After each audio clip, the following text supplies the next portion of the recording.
Bismillahirrahmanirrahim.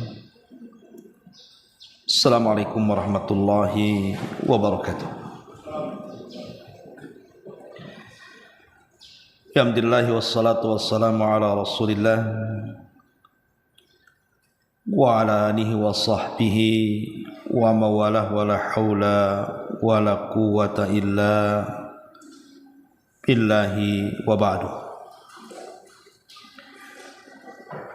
Alhamdulillah, segala puja dan puji hanya milik Allah subhanahu wa ta'ala.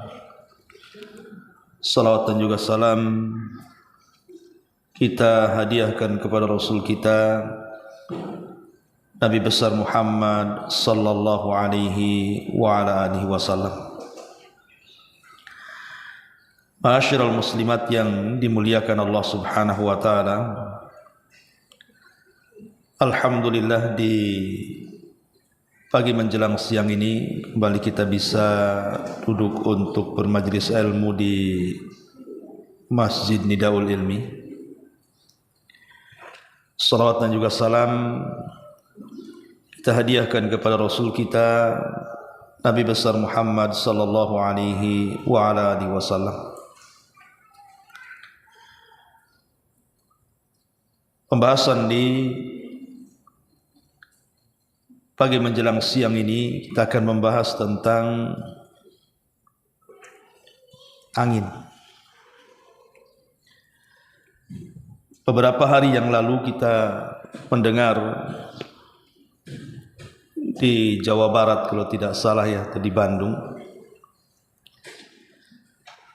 ada angin tornado yang katanya konon itu pertama kali di negeri kita.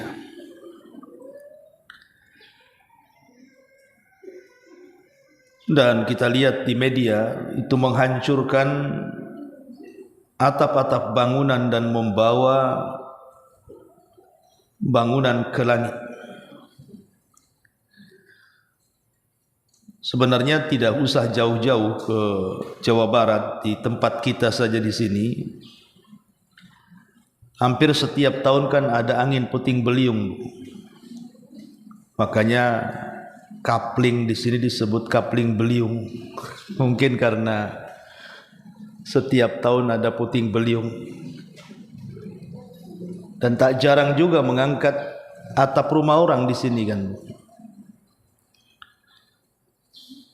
Dan baru beberapa hari kemarin pun bangunan yang kita bangun di sebelah itu juga sempat roboh juga kan, karena dihantam angin juga. Jadi karena kita hidup di kapling ini sering terjadi angin ribut semacam puting beliung, maka kita harus tahu adab-adab dengan angin. Angin ini sebenarnya nikmat ataukah adab? Inilah kita akan bahas, dan apa adab-adabnya kalau kita mendapatkan angin yang sekiranya nampak bisa merusak. Ma'asyiral muslimat yang dimuliakan Allah subhanahu wa ta'ala, di dalam Al-Quranul Karim Allah subhanahu wa ta'ala banyak menyebutkan tentang nikmatnya sebuah angin. Sebut saja dalam surah Al-Baqarah ayat 164. Allah subhanahu wa ta'ala berfirman, Inna fi khalqis samawati wal ard wa ikhtilafil laili wan nahar wal fulkil lati tajri fil bahri bima yanfa'un nas wa ma anzalallahu minas sama mimma'in fa ahya bihil arda ba'da mautiha wa bassa fiha min kulli dabah wa tasrifir riyahi was sahabil musakhkhari bainas sama'i wal ard la ayatin liqaumi yaqilun. Sesungguhnya pada penciptaan langit dan bumi adanya pergantian malam dan juga siang, bahtera yang berlayar di lautan dengan muatan yang bermanfaat bagi manusia. Apa yang Allah turunkan dari langit berupa air, lalu dengan air itu dia menghidupkan bumi setelah kematiannya, dan dia menebarkan di dalamnya semua jenis hewan dan pengisaran angin. Di sini ada kalimat dan pengisaran angin, dan juga awan yang dikendalikan antara langit dan bumi.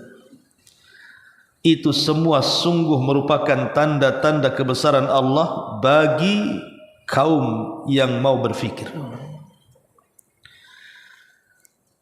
Dari ayat ini kita tahu bahwa angin ini adalah salah satu tanda dari tanda-tanda kuasa Allah. Salah satu tanda dari tanda-tanda keagungan Allah Subhanahu wa ta'ala menciptakan angin untuk kita. Dan dengan angin banyak manfaat. Sebagaimana Allah juga mengatakan dalam surah Al-Hijr ayat 22, wa arsalna riyaha lawaqih fa anzalna minas sama'i ma'an fa asqainakumuhu wa ma antum lahu bikhazinin. Dan kami telah meniupkan angin untuk mengawinkan tumbuh-tumbuhan, dan kami turunkan hujan dari langit, lalu kami beri minum kamu dengan air itu, dan sekali-kali bukanlah kamu yang menyimpannya. Lihat di antara manfaat angin itu, dengan adanya angin Bu, maka terkawinkanlah satu tumbuhan dengan tumbuhan yang lainnya. Terkadang yang jantan di mana, yang betina di mana. Tapi dengan ada angin akhirnya kemudian dihempaslah kemudian dan dikawinkan satu dengan yang lainnya. Dan itu salah satu nikmat yang Allah anugerahkan kepada kita. Belum lagi awan yang kemudian diarahkan ke tempat-tempat turunnya hujan. Sebagaimana Allah mengatakan, wa min ayatihi an yursilar rih mubashshiratin waliyudhiqakum min rahmatihi walitajriyal fulka bi amrihi walitabtagu min fadlihi wa la'allakum tashkurun. Dalam surah Rum ayat 46 Allah mengatakan, dan di antara tanda-tanda kebesarannya adalah bahwa Dia mengirimkan angin sebagai pembawa berita gembira. Apa maksudnya pembawa berita gembira di sini? Maksudnya awan-awan yang sudah menyerap air dari bumi itu, yang kemudian akan dikembalikan ke bumi berupa hujan, maka anginlah yang membawa awan ke tempat-tempat kita. Akhirnya kita dihujani, dan dengan hujan itulah akhirnya tumbuh-tumbuhan tumbuh. Negeri-negeri yang gersang menjadi hijau, buah-buahan di mana-mana, sayur-mayur di mana-mana, dan begitu seterusnya. Dan itu adalah di antaranya manfaat angin. Ma'asyiral muslimat yang dimuliakan Allah Subhanahu wa ta'ala. Dan perlu diingat bahwa angin itu adalah tentara dari tentara Allah Subhanahu wa ta'ala. Jadi angin itu dikendalikan oleh Allah Subhanahu wa ta'ala. Allah bisa saja menjadikan angin itu nikmat bagi kita, bisa juga menjadikan angin itu azab bagi kita. Karena Dia tentara Allah Subhanahu wa ta'ala, suka-suka Allah memerintahkan tentaranya. Makanya kita lihat di beberapa ayat bagaimana angin itu bukan hanya sekedar menjadikan nikmat, tapi juga bisa menjadikan azab. Lihat bagaimana kehancuran kaum Ad, kaum yang diutus kepada mereka Nabi Allah Hud alaihi salam. Apa kata Allah? Wa fi adin id arsalna alaihimur rih al-aqib. Dan juga pada kisah Ad ketika kami kirim kepada mereka angin yang membinasakan. Jadi ketika datang waktu sore, datang angin itu kemudian membinasakan kaum Ad. Makanya Nabi SAW mengatakan, nusirtu bis-saba wa uhlikatil adu bid-dabur. Kami ditolong dengan angin pagi, sementara Ad dihancurkan dengan angin sore.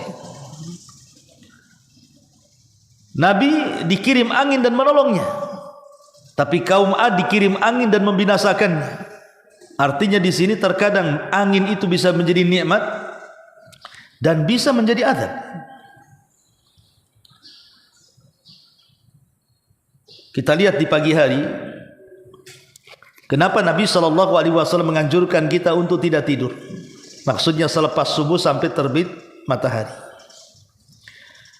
Karena di waktu itu adalah waktu berkah, berhembus angin yang disebut dengan angin soba. Angin soba itu angin yang membawa berkah. Makanya para sahabiah, para wanita di zaman Nabi, tidak ternukilkan kepada kita mereka solat berjamaah di masjid kecuali subuh. Bukan berarti di waktu-waktu yang lain tidak boleh, tetapi yang ternukilkan riwayat-riwayat di zaman Nabi, para sahabiah itu kalau mereka solat berjamaah ke masjid itu di waktu subuh. Kenapa? Karena sekalian olahraga, Bu. Karena waktu subuh itu waktu yang sangat baik untuk kesehatan. Makanya kemudian para sahabiah itu mereka datang ke masjid berjalan kaki supaya sehat, karena di situ ada angin soba. Karena angin itu bisa menjadi nikmat bagi kita, tapi jangan salah, angin juga bisa menjadi azab. Makanya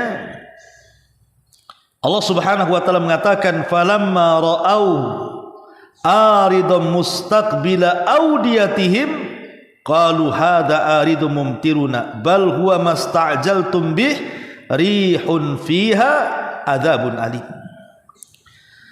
Maka tatkala mereka melihat azab itu berupa awan yang menuju ke lembah-lembah mereka, mereka berkata, inilah awan yang akan menurunkan hujan kepada mereka. Maka Allah mengatakan, bukan, bahkan itu azab yang kalian minta supaya datang dengan segera, yaitu angin yang mengandung azab yang pedih. Lihat, Allah katakan angin yang mengandung azab yang pedih. Menunjukkan angin itu bisa menjadi azab bagi kita. Ma'asyiral muslimat yang dimuliakan Allah Subhanahu wa taala, kalau kita sudah tahu bahwa angin itu terkadang bisa menjadi nikmat bagi kita, terkadang bisa menjadi azab bagi kita, lalu apa yang harus kita sikapi ketika datang angin? Inilah yang penting kita bahas, Bu, supaya ibu paham adab-adab ketika melihat ada angin, terutama angin ini nampak membahayakan, apa yang harus ibu lakukan. Ma'asyiral muslimat yang dimuliakan Allah Subhanahu wa taala, yang pertama, kalau berhembus angin kencang,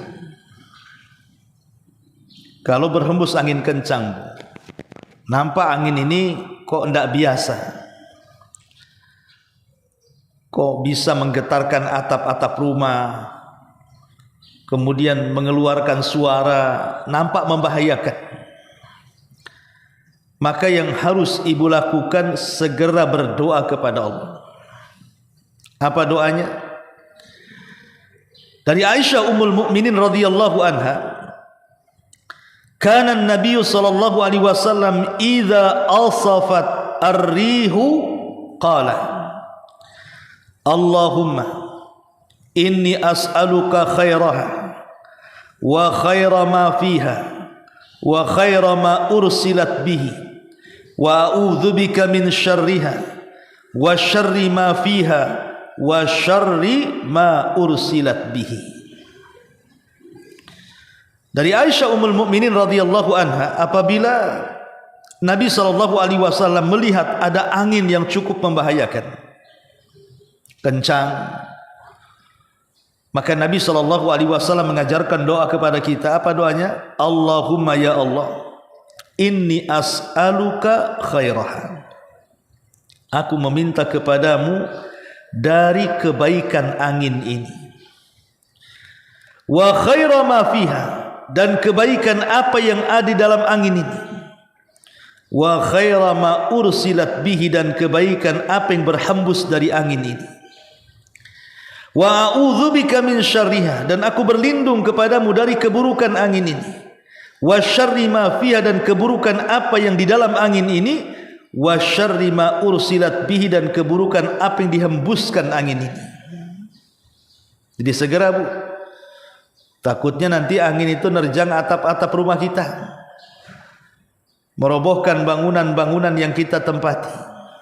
Maka kalau sudah nampak ada angin yang tidak biasa, udah mulai menerbangkan tuh sampah-sampah, barang-barang, nampak membahayakan, segera ibu berdoa kepada Allah, ucapkan Allahumma inni as'aluka khairaha wa khaira ma fiha wa khaira ma ursilat bihi wa a'udzubika min syarriha wa syarri ma fiha wa syarri ma ursilat bihi.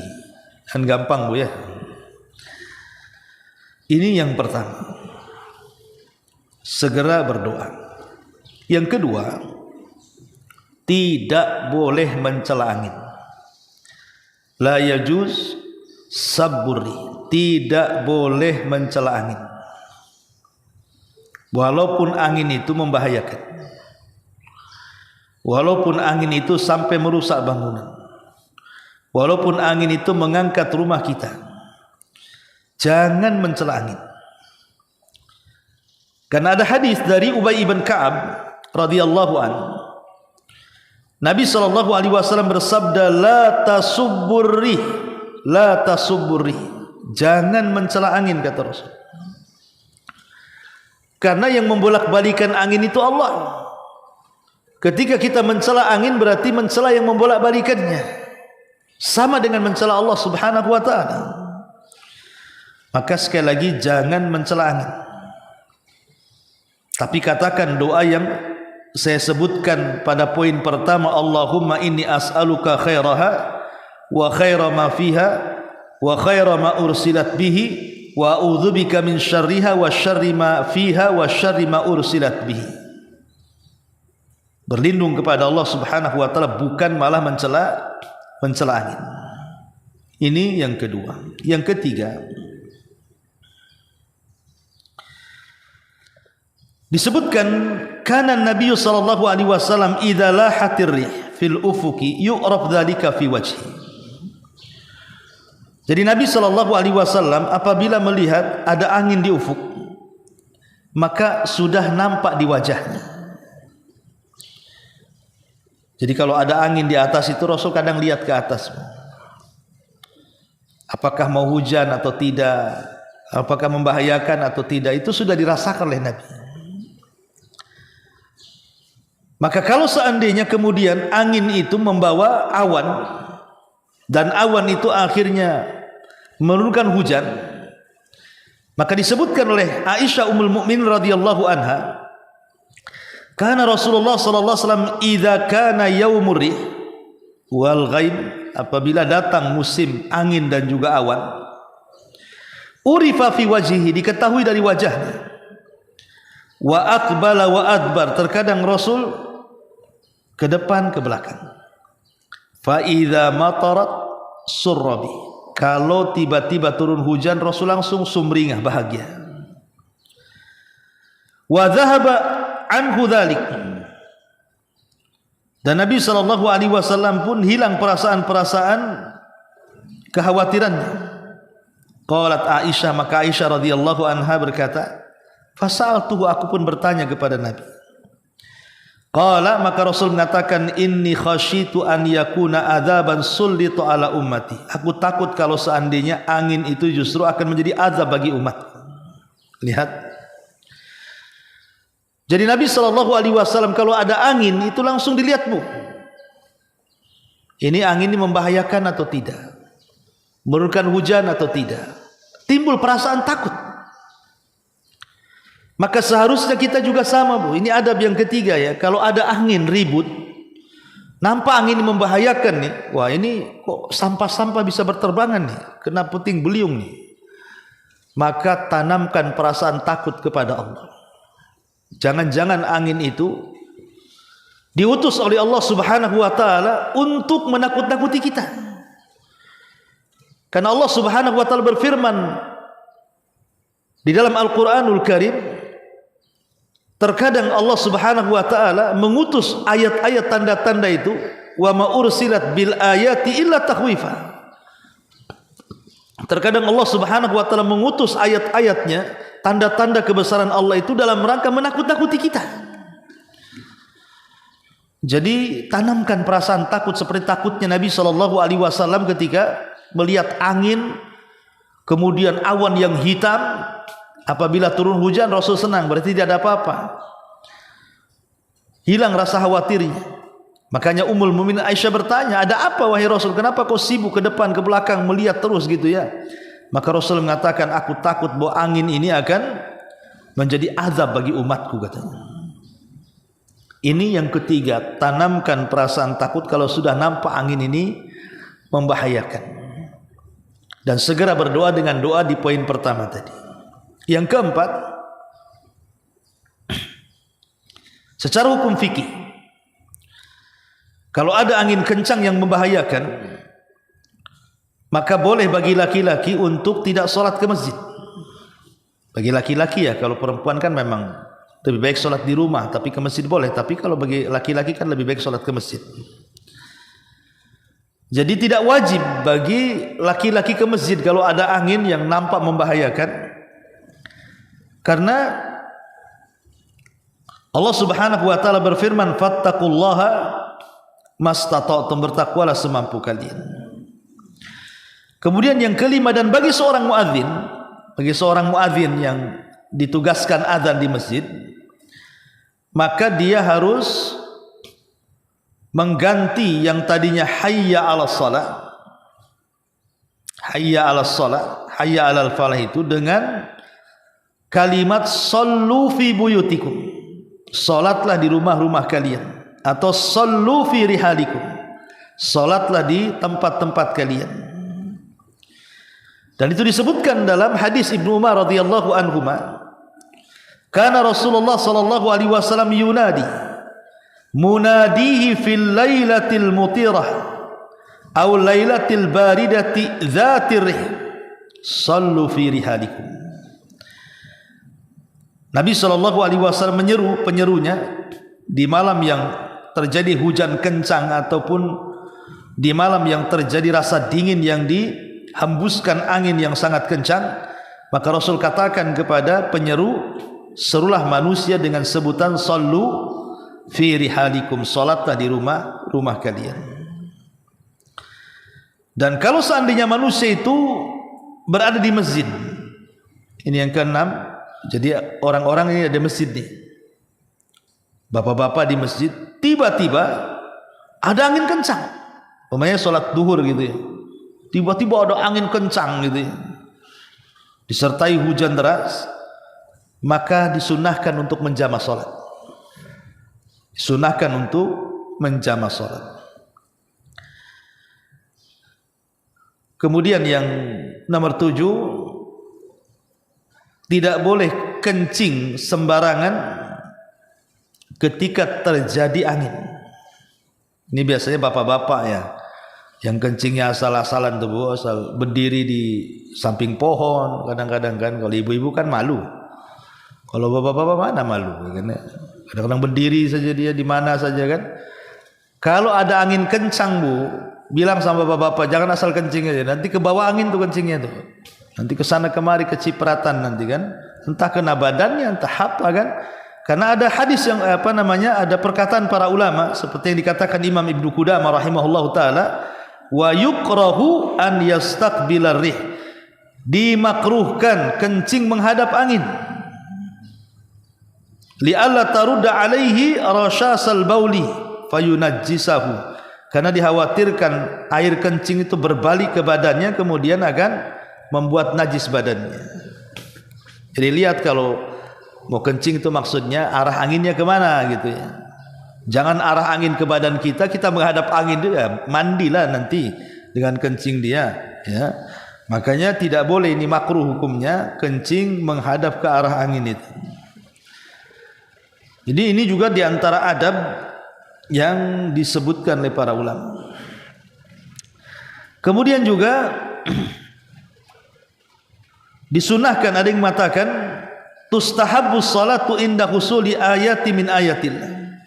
Disunahkan melakukan salat kalau terjadi tanda dari tanda-tanda kuasa Allah seperti kusuf. Kusuf itu gerhana ataupun gempa, termasuk angin yang terus-terusan, angin yang menakutkan. Maka disebutkan dari Ibnu Abbas radhiyallahu anhuma bahwa dia salat, Bu.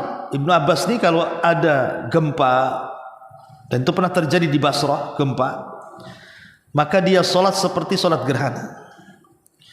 Dari sini kata Imam Ibnu Utsaimin rahimahullahu taala ketika menyebutkan beberapa pendapat, kemudian beliau menyebutkan pendapat yang ketiga, apa kata Syekh Utsaimin? Yusalli likulli ayatin tahwi. Disunahkan salat kalau melihat ada tanda-tanda yang mengkhawatirkan, yang menakutkan. Dan ini adalah pilihan yang dipilih oleh Syekhul Islam Ibnu Taimiyah rahimahullahu taala. Jadi sunnah hukumnya, Bu, kalau nampak angin kencang ini membahayakan, ya, suaranya melengking apalagi tengah malam gitu ya, salat, Bu, 2 rakaat seperti salat gerhana. Kaifiyahnya seperti salat gerhana. Tahu kan, Bu, salat gerhana tuh berdirinya 2 kali, rukunya 2 kali dalam setiap 1 rakaat itu. Kemudian juga yusannu likulli ahadin an yatadarra bid-du'a. Disunahkan untuk betul-betul berdoa dengan tadarru. Jadi bukan hanya berdoa biasa, Bu, tapi doanya itu tadarru. Tadarru itu maksudnya memelas. Bahasa kita itu seperti anak yang meminta sesuatu kepada orang tuanya. Kayak apa tuh anak kecil tuh? Kan memelas namanya, Bu, ya. Lah itu juga meminta kepada Allah seperti itu, supaya jangan sampai angin yang dihembuskan kepada kita tuh membahayakan kita. Membahayakan kita. Apalagi kalau seandainya angin itu disertai hujan, kemudian membahayakan gitu ya, sudah nampak banjir di mana-mana, kemudian nampak atap juga mulai terangkat sedikit-sedikit, maka segeralah kemudian ibu juga berdoa, Allahumma hawalaina wala alaina. Ya Allah, jangan jadikan hujan ini menjadi azab bagi kami, tapi jadikan hujan ini menjadi nikmat bagi kami. Ya, pindahkanlah hujan ini ke tempat-tempat yang ya semacam tebing, semacam gunung, tempat tumbuh-tumbuhan dan begitu seterusnya, supaya tidak menjadi azab bagi kita. Jadi sekali lagi, Bu, inti daripada pembahasan kita di siang ini adalah kalau kita melihat angin, maka segera ta'awud, meminta perlindungan kepada Allah Subhanahu wa taala. Berdoa dengan doa yang tadi saya ajarkan, Allahumma inni as'aluka khairaha wa khaira ma fiha wa khaira ma ursilat bihi wa a'udzubika min syarriha wa syarri ma fiha wa syarri ma ursilat bihi. Ya Allah, aku berlindung dari kebaikan angin, kebaikan apa yang di dalam angin, kebaikan apa yang dihempaskan angin, dan aku berlindung kepadamu dari keburukan angin, keburukan yang ada di dalam angin, dan keburukan apa yang dihempaskan angin itu. Ya, jadi terus berdoa kepada Allah Subhanahu wa taala dengan doa seperti ini dan ta'awud, supaya angin itu tidak membahayakan kita, tidak merusak bangunan yang kita tempati. Ma'asyiral muslimat yang dimuliakan Allah Subhanahu wa taala, karena kita kan mengharap bahwa angin yang datang kepada kita itu adalah angin yang membawa rahmat, kan? Seperti kita tahu bahwa Nabi SAW ditolong dengan angin saat peperangan, kan? Nabi SAW ditolong dengan angin saat peperangan. Tetapi ada juga kemudian kaum-kaum yang dibinasakan dengan angin. Intinya bahwa angin ini adalah makhluk dari makhluk-makhluk Allah Subhanahu wa taala. Banyak nikmat yang harus kita syukuri dengan adanya angin ini. Ya contohnya oksigen, Bu. Oksigen yang kita hirup itu kan angin. Coba lihat kalau orang mengi, ya, atau istilahnya mengi itu sesak nafas gitu ya. Itu kalau dibawa ke rumah sakit, kemudian kata dokter harus diberikan oksigen, itu satu tabung oksigen itu bukan murah, Bu. Bukan kayak tabung 5 kilo untuk ibu masak, ya kan? Itu beda harganya, Bu. Tabung oksigen di rumah sakit itu kadang-kadang jutaan kan harganya, Bu. Lah kita ini hidup sehat, menghirup angin dari sana sini kan nikmat, Bu. Makanya nikmat angin ini harus disyukuri. Nikmat angin ini harus disyukuri supaya tidak menjadi dampak sebuah azab. La in syakartum la azidannakum wa la in kafartum inna adzabi lasyadid. Kalau kalian bersyukur kami tambah nikmat. Kalau kalian kufur bisa saja kemudian nikmat itu menjadi azab. Maka banyak bersyukur. Ya, dengan adanya nikmat angin. Tengok sekarang ada angin juga masuk. Alhamdulillah. Ibu di bawah angin kan, kipas angin. Alhamdulillah. Coba kita matikan kipas ini. Apa ibu enggak sauna di masjid ini? Apa enggak keluar keringatnya semua kan, Bu? Dengan ada kipas, akhirnya ada angin. Agaklah selesai ibu duduk di sini. Ya, mungkin enggak sanggup ibu ngaji sejam tuh kalau enggak ada kipas kan, Bu. Paling 5 menit satu udah keluar tuh. Ngapain? Panas Ustaz di sana kan. Kan nikmat. Akhirnya ngaji pun bisa tenang, salat bisa tenang. Dan itu nikmat yang luar biasa yang Allah Subhanahu wa taala berikan kepada kita dari angin ini. Ma'asyiral muslimat yang dimuliakan Allah Subhanahu wa taala. Belum lagi kalau kita melihat secara umum. Ya. Angin ini kan membawa biji-bijian entah dari mana-mana. Kadang-kadang kemudian kita punya kebun, punya ladang, enggak pernah kita ini nanam-nanam tanaman itu, tiba-tiba tumbuh pula di ladang kita. Siapa yang meletakkan bijinya tuh di situ? Itu yang membawa angin, Bu. Saya itu ada tanah di belakang rumah, Bu. Saya enggak pernah nanam apa itu kenikir itu apa tuh? Ya, apa untuk lalapan tuh. Enggak pernah. Tapi kok banyak itu? Padahal di pagar. Tidak mungkin juga orang naruh di situ, cemana dia masuk di situ? Dari angin, boleh jadi mungkin tumbuh-tumbuhan itu ada di mana gitu kan? Sudah kering kehempas angin masuk pula ke kebun. Kan kita tidak tahu. Itu nikmat dari Allah Subhanahu wa taala kan. Makanya kenapa Nabi Allah Sulaiman alaihi salam ketika dia sedang terlena dengan kuda-kudanya. Nabi Sulaiman itu kan suka kuda, suka sekali. Kan orang itu kan ada yang apa namanya kegemarannya, hobinya itu kan macam-macam, Bu. Kalau Nabi Sulaiman itu hobinya kuda. Ya, seperti di zaman sekarang kan macam-macam, ada orang hobi kucing, rawat kucing gitu ya. Ada hobi ngerawat ayam, ayam dirawatin, ayamnya udah mandi, yang punyanya belum mandi kadang-kadang. Ada orang suka dengan burung, kan hobi lah. Nabi Sulaiman tuh hobinya dengan kuda itu, dan biasanya hobi suka melalaikan. Hobi itu rata-rata melalaikan.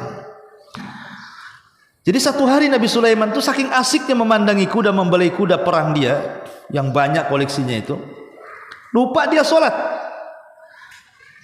sampai terbenam matahari. Maka dia marah sama kuda-kudanya, seolah-olah kalau bahasa saya gara-gara kamu aku meninggalkan sholat gitu. Akhirnya besoknya disembeli semua kudanya. Itu kuda mahal-mahal tuh, sembeli semua. Dan dia tidak mau lagi melihat kudanya. Tetapi dengan sebab itu Nabi Sulaiman pun diganti oleh Allah dengan ditundukkannya angin. Ditundukkan angin kepada Sulaiman. Jadi Sulaiman kalau kemana-mana naik awan aja, nanti angin itu menghempaskan dia, terserah dia mau pergi kemana. Lebih cepat mana, naik kuda atau naik angin? Ya jelas naik angin lah, Bu. Dari sini ada kaedah, man taraka syai'an lillahi awwadallahu khairan minhu. Siapa yang meninggalkan sesuatu karena Allah, pasti Allah akan ganti sesuatu itu dengan yang lebih baik lagi. Sulaiman meninggalkan kuda-kudanya, Allah ganti yang lebih baik lagi, Allah tundukkan angin kepadanya kan. Jadi kalau kita ini meninggalkan sesuatu karena Allah dari sebuah kemaksiatan, insya Allah ganti. Gak perlu khawatir. Ya, karena ini kaidah Quran. Tapi syahidnya di sini bagaimana Nabi Sulaiman ditundukkan angin kepada Sulaiman berupa nikmat yang mengangkat Sulaiman menjadi kendaraan ke sana kemari. Dan kita lihat kan perahu-perahu di lautan itu, Bu. Perahu-perahu di lautan yang menghempaskan mereka ke barat, ke timur, ke selatan, ke utara, itu kan angin. Kalau zaman dulu kan perahu-perahu itu masih pakai layar. Ya tidak mungkin mereka nancapkan layar kalau tidak ada tujuannya kan. Tujuannya kan mereka sudah mendapatkan angin yang mendorong mereka ke arah yang mereka inginkan. Dan itu nikmat. Akhirnya kapal bisa mengangkat barang. Dengan kapal itu kita bisa mencari ikan. Dengan kapal itu kita bisa berjalan ke sana kemari, dan itu semua karena angin yang Allah Subhanahu wa taala hempaskan ke sana kemari sehingga menjadi nikmat bagi kita. Maka bersyukurlah kepada Allah akan nikmat angin ini. Dan kalau seandainya Allah takdirkan ada angin yang kemudian nampaknya membahayakan, maka ingatlah adab-adab yang tadi saya sebutkan, terutama berdoalah kepada Allah Subhanahu wa taala dengan doa yang sudah saya sebutkan tadi. Wallahu a'lam bishawab. Ini yang bisa saya sampaikan. Silahkan Bu kalau ada yang mau bertanya.